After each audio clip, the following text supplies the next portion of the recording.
Hello friends, स्वागत है आप सभी का आपके अपने यूट्यूब चैनल घेरा एकेडमी 2.0 में। दोस्तों, आज के इस वीडियो में हम लोग देखने वाले हैं जीके जीएस का टॉप 50 प्रश्न के बारे में, जो आपके आने वाले एग्जामों के लिए काफ़ी हेल्पफुल हो सकते हैं। तो दोस्तों, आप लोग इस वीडियो को शुरू से लेकर अंत तक एक बार जरूर देखिएगा। तो चलिए दोस्तों, शुरू करते हैं। प्रश्न नंबर पहला में लिखा गया है, वृक्षों की छालों पर उगने वाले कवक क्या कहलाते हैं। बिल्कुल नए प्रश्न है दोस्तों, आप लोग ध्यान दीजिएगा। वृक्षों की छाल पर उगने वाले कवक को कोर्टिकोलस कहते हैं, यानी कि प्रश्न नंबर 1 का right answer option number C होगा। प्रश्न नंबर 2 में लिखा गया है, मिर्गी की औषधि किस लाइकेन से प्राप्त होती है। मिर्गी की औषधि परमेलिया लाइकेन से प्राप्त होती है, यानी कि प्रश्न नंबर 2 का right answer option number B होगा। दोस्तों, अगर आप लोग किसी भी प्रश्न का राइट आंसर जानते होंगे तो कमेंट बॉक्स में बताइएगा। डायनामाइट के आविष्कारक निम्नलिखित में से कौन है। आप लोग को इन 4 ऑप्शन को देखकर बताना है डायनामाइट के आविष्कारक कौन है। डायनामाइट का आविष्कारक अल्फ्रेड नोबेल जी हैं, यानी कि डायनामाइट का आविष्कार अल्फ्रेड नोबेल जी ने किए थे। और कब किए थे तो आप लोग याद रखिएगा, 25 नवंबर 1867 ईस्वी को, यानी कि प्रश्न नंबर 3 का right answer option number D होगा।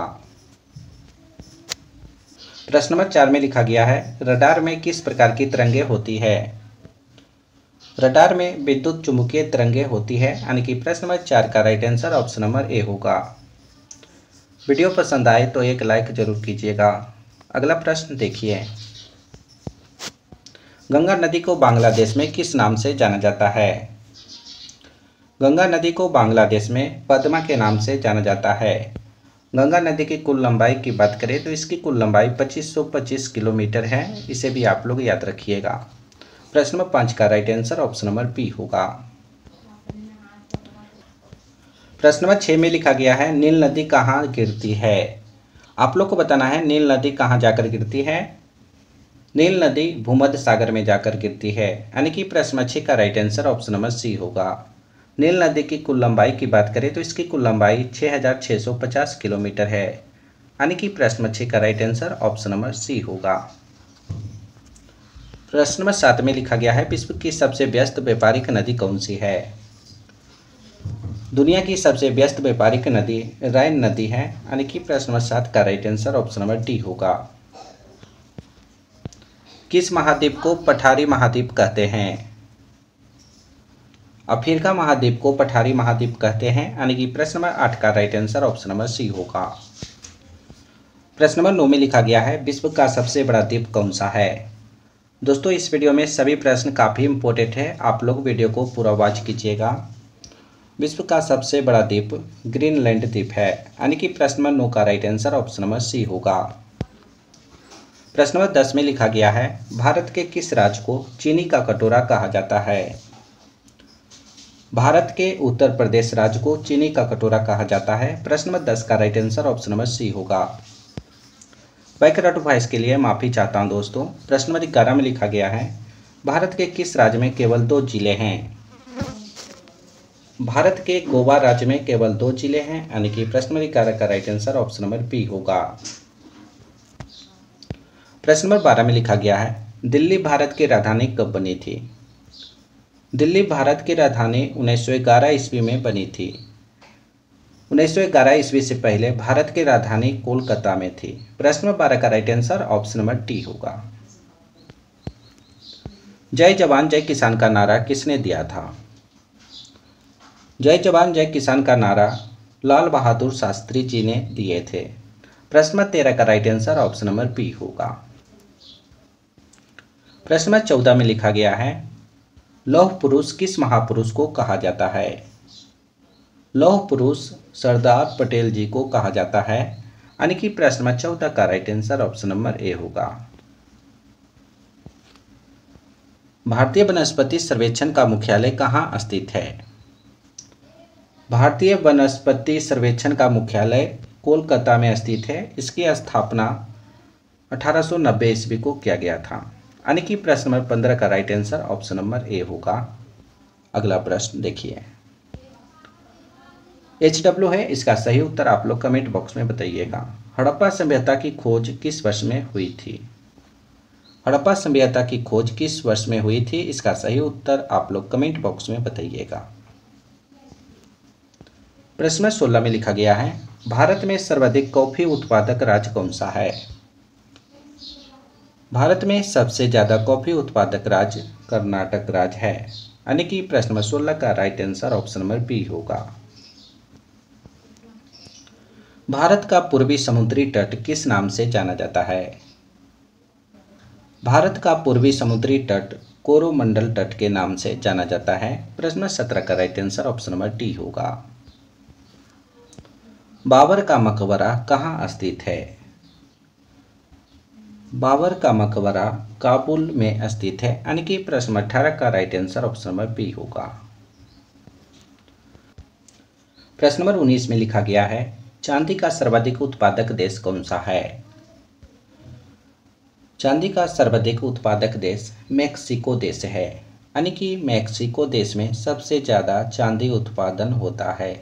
प्रश्न 19 का right answer option number A होगा। गुलाबी क्रांति का संबंध किससे है? गुलाबी क्रांति का संबंध प्याज से है, यानी कि प्रश्न नंबर 20 का right answer option number B होगा। मालवा पठार की प्रमुख मिट्टी कौन सी है? मालवा पठार की प्रमुख मिट्टी काली मिट्टी है, यानी कि प्रश्न नंबर 21 का right answer option number C होगा। तिब्बत में किस नदी को सांगपो कहा जाता है? तिब्बत में ब्रह्मपुत्र नदी को सांगपो कहा जाता है। प्रश्न नंबर 22 का right answer option number A होगा। प्रश्न नंबर 23 में लिखा गया है, पृथ्वी से आकाशगंगा को सबसे पहले किसने देखा? दोस्तों इस वीडियो में सभी प्रश्न काफ़ी इंपॉर्टेंट है, आप लोग सभी प्रश्नों को बारीकी से देखिएगा। पृथ्वी से आकाशगंगा को सबसे पहले गैलीलियो ने देखा था, और कब देखे थे तो आप लोग याद रखिएगा 1610 ईस्वी को, यानी कि प्रश्न नंबर 23 का right answer option number C होगा। प्रश्न नंबर 24 में लिखा गया है, आप लोग ध्यान दीजिएगा, बांग्लादेश में प्रवेश करने के बाद ब्रह्मपुत्र नदी को किस नाम से जाना जाता है? बांग्लादेश में प्रवेश करने के बाद ब्रह्मपुत्र नदी को आप लोग याद रखिएगा जमुना नदी के नाम से जाना जाता है। प्रश्न नंबर 24 का right answer option number D होगा। अंडमान निकोबार की सबसे ऊंची चोटी कौन सी है? अंडमान निकोबार की सबसे ऊंची चोटी सैंडल चोटी है, यानी कि प्रश्न नंबर 25 का right answer option number B होगा। मनुष्य के शरीर में इंसुलिन का निर्माण कहाँ पर होता है? मनुष्य के शरीर में इंसुलिन का निर्माण अग्नाशय में होता है, यानी कि प्रश्न नंबर 26 का right answer option number C होगा। मलेरिया रोग का प्रमुख कारक क्या है? मलेरिया रोग का प्रमुख कारक प्लाज्मोडियम है, यानी कि प्रश्न नंबर 27 का right answer option number B होगा। प्रश्न नंबर 28 में लिखा गया है, चोट लगने पर किस प्रोटीन के द्वारा रक्त जमता है? चोट लगने पर फाइब्रोनोजेन प्रोटीन के द्वारा रक्त जमता है। प्रश्न नंबर 28 का right answer option number A होगा। इन सभी प्रश्नों को आप लोग याद रखिएगा। प्रश्न नंबर 29 में लिखा गया है, किसकी उपस्थिति के कारण गाय के दूध का रंग पीला होता है? काफ़ी इंपॉर्टेंट प्रश्न है, आप लोग ध्यान दीजिएगा। कैरोटीन उपस्थिति के कारण गाय के दूध का रंग पीला होता है, यानी कि प्रश्न 29 का right answer option number D होगा।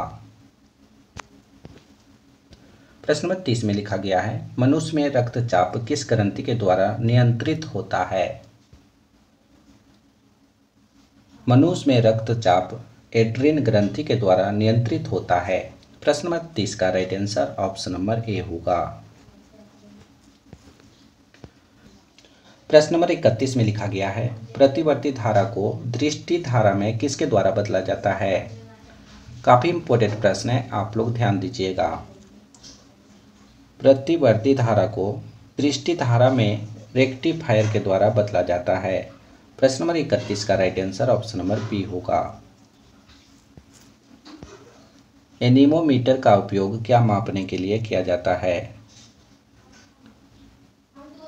एमीनोमीटर का उपयोग पवन का वेग मापने के लिए किया जाता है। प्रश्न नंबर 32 का right answer option number A होगा। प्रश्न नंबर 33 में लिखा गया है, ऑक्टेन संख्या किसकी गुणवत्ता का मापन करती है? आप लोग को बताना है ऑक्टेन संख्या से किसकी गुणवत्ता मापते हैं। तो आप लोग याद रखिएगा, ऑक्टेन संख्या से पेट्रोल की गुणवत्ता को मापन करते हैं। प्रश्न नंबर 33 का right answer option number B होगा। लाल रक्त कणिकाएं को किस नाम से जानी जाती है? आप लोग को बताना है लाल रक्त कणिकाएं को किस नाम से जानी जाती है। लाल रक्त कणिकाएं को इरिथ्रोसाइट्स के नाम से जानी जाती है। प्रश्न नंबर 34 का right answer option number B होगा। कोशिका के अध्ययन को क्या कहा जाता है?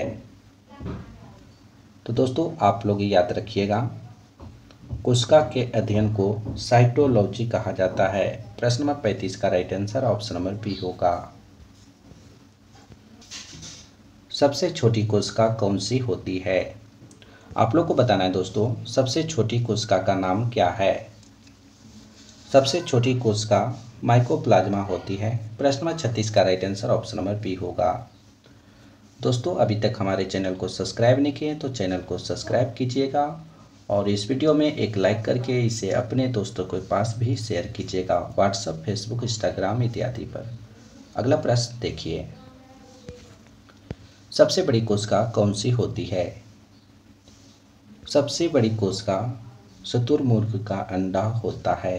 प्रश्न नंबर 37 का right answer option number A होगा। सर्वप्रथम कोशिका की खोज किसने की थी? तो दोस्तों आप लोग याद रखिएगा, सबसे पहले कोशिका का खोज रॉबर्ट हुक ने किया था। कब किए थे? तो आप लोग याद रखिएगा 1665 ईस्वी को। यानी कि प्रश्न नंबर 38 का right answer option number B होगा। अगला प्रश्न देखिए, पादप कोशिका भित्ति किसकी बनी होती है? पादप कोशिका भित्ति सेलुलोज की बनी होती है। प्रश्न 39 का right answer option number A होगा। प्रश्न नंबर 40 में लिखा गया है, कोशिका का ऊर्जा ग्रह किसे कहा जाता है? यानी कि कोशिका का पावर हाउस किसे कहा जाता है? तो कोशिका का ऊर्जा ग्रह माइटोकॉन्ड्रिया को कहा जाता है। प्रश्न नंबर 40 का right answer option number C होगा। रक्त किस प्रकार का ऊतक है? रक्त संयोजी प्रकार का ऊतक है। प्रश्न नंबर 41 का right answer option number B होगा। शरीर की सबसे बड़ी ग्रंथि कौन है? शरीर की सबसे बड़ी ग्रंथि कौन है? इसका राइट आंसर क्या होगा? शरीर की सबसे बड़ी ग्रंथि यकृत ग्रंथि है। प्रश्न नंबर 42 का right answer option number A होगा। प्रश्न नंबर 43 में लिखा गया है, भोजन का पाचन प्रारंभ कहाँ से होता है? आप लोग को बताना है भोजन का पाचन कहाँ से शुरू होता है। भोजन का पाचन मुख से शुरू होता है। प्रश्न नंबर 43 का right answer option number D होगा। कौन सा एंजाइम लार में पाया जाता है? लार में टाइलिन एंजाइम पाया जाता है। प्रश्न नंबर 44 का right answer option number D होगा। शरीर का तापक्रम कहाँ नियंत्रित होता है? शरीर का तापक्रम हाइपोथैलेमस में नियंत्रित होता है। ऑप्शन नंबर बी होगा। मानव शरीर की सबसे छोटी हड्डी कौन है? मानव शरीर की सबसे छोटी हड्डी स्टेपस हड्डी है, जो कान में पाया जाता है। प्रश्न 46 का right answer option number B होगा। निम्नलिखित में से सर्वाधिक ऊर्जा कौन प्रदान करता है? सबसे ज्यादा ऊर्जा कार्बोहाइड्रेट प्रदान करता है। प्रश्न नंबर 47 का right answer option number A होगा। नाशपाती का कौन सा भाग खाया जाता है? नाशपाती का गूदेदार पुष्पासन खाया जाता है। प्रश्न नंबर 48 का right answer option number C होगा। अस्थियों एवं पेशियों को आपस में कौन जोड़ता है? ये सभी प्रश्न काफी इंपॉर्टेंट है, सभी को आप लोग याद रखिएगा। अस्थियों एवं पेशियों को आपस में टंडन जोड़ता है? प्रश्न नंबर 49 का right answer option number B होगा। इस वीडियो का अंतिम प्रश्न है दोस्तों, आप लोग ध्यान दीजिएगा। मेरु रज्जु से कितनी जोड़ी तंत्रिका निकलती है? मेरु रज्जु से 31 जोड़ी तंत्रिका निकलती है। प्रश्न नंबर 50 का right answer option number C होगा। दोस्तों आज हमने आप सभी को टॉप 50 प्रश्न करवाए हैं जो जीके जीएस से लिया गया था। तो दोस्तों आप लोग 50 प्रश्न में से कितना सही कर पाए हैं, इसका सही जवाब आप लोग कमेंट बॉक्स में बताइएगा। अभी तक हमारे चैनल को सब्सक्राइब नहीं किए तो चैनल को सब्सक्राइब कीजिए और घंटी को ऑल पर हिट कीजिएगा ताकि सभी वीडियो का नोटिफिकेशन आपको मिलता रहे। इस वीडियो में एक लाइक करके इसे अपने दोस्तों के पास शेयर कीजिएगा व्हाट्सएप, फेसबुक, इंस्टाग्राम इत्यादि पर। तो फिर अगले वीडियो में मिलेंगे दोस्तों, जब तक आप लोग बने रहिए।